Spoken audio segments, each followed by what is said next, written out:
Hello there. Now, I am going to touch on a touchy-feely topic that no one wants to talk about.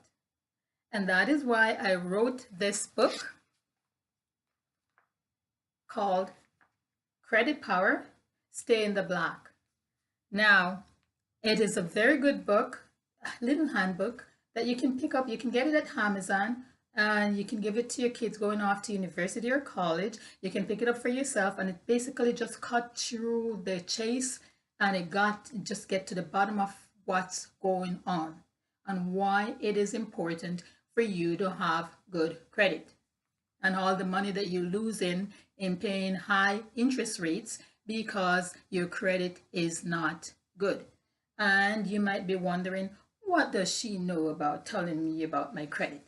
Well, I was one of those people who had bad credit because I didn't know any better.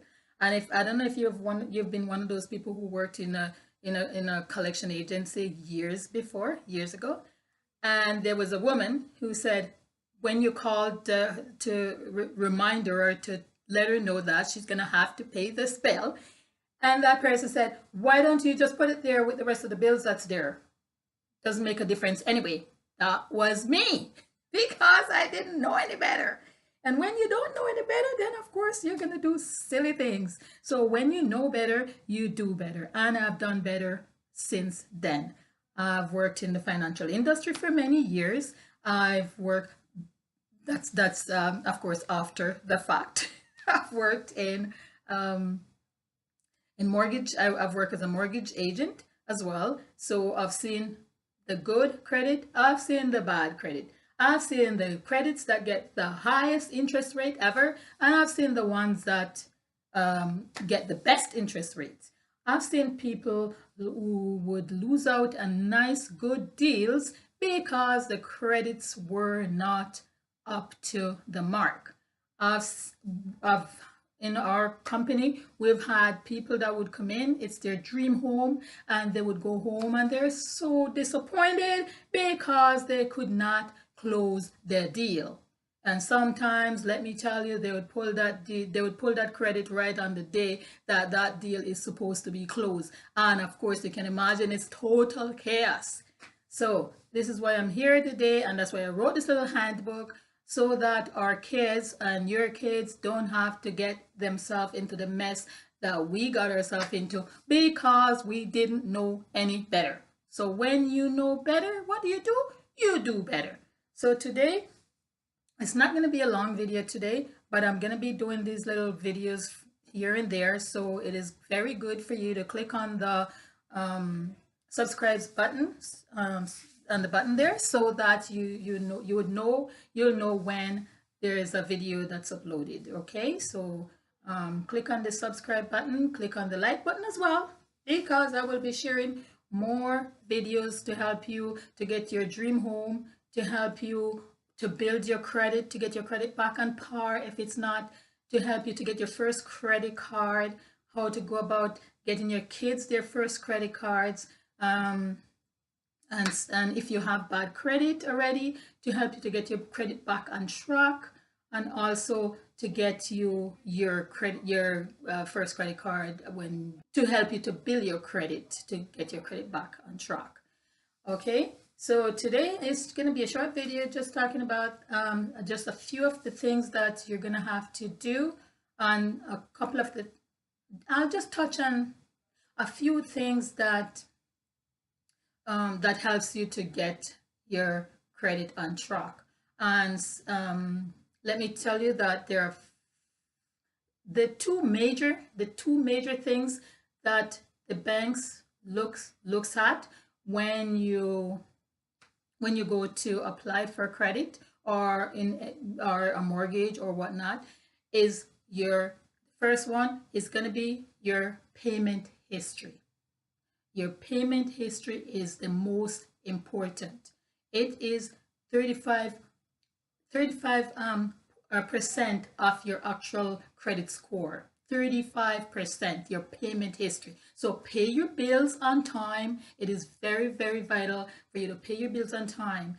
And when I say pay your bills on time, I mean, if your bill is due on, say, January the 25th, and you're going to wait right up to the day of January the 25th to pay your bill, make sure you either pay it online or you go into the bank where that bill, where that credit card is.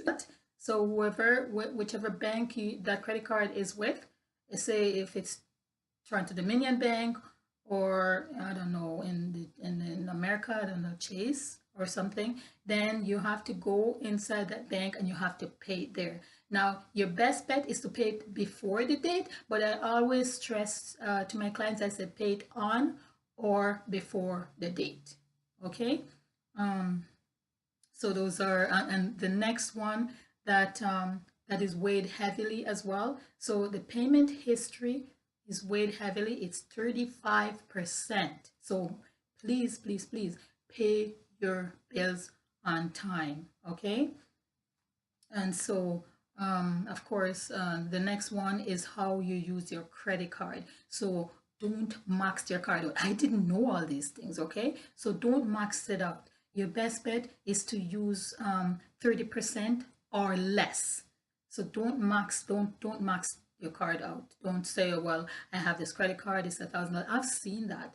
I've helped people, even family members, to get credit cards, and they would get a credit card company would say, okay, I'm going to give you, start you off with $1,000, and they would just go out and they would blow the $1,000, and then they wouldn't pay anything else. When you have good credit, you can get unsecured money up to $250 or over $250,000, people. Your credit is so vital, and it can help you to build wealth for yourself.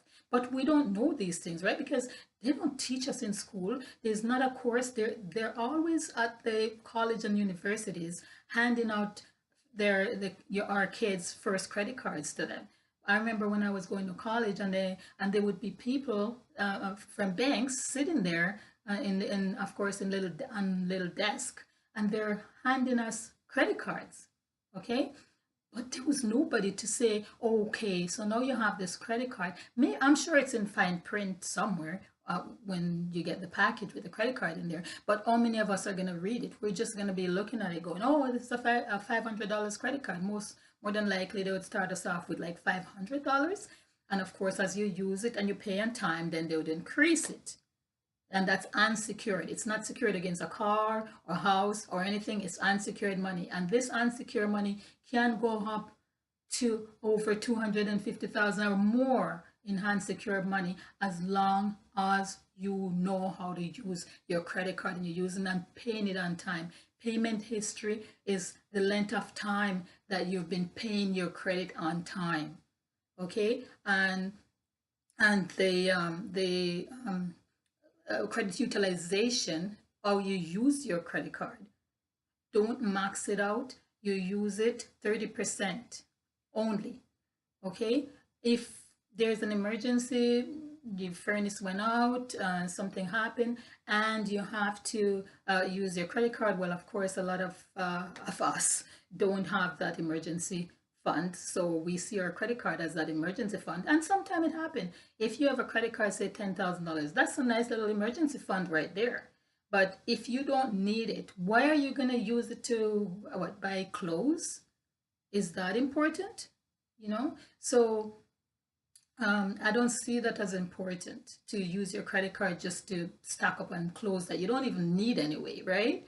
So I would suggest that you use your credit card 30% only or less, and then of course that'll help you to build your credit history, your payment history.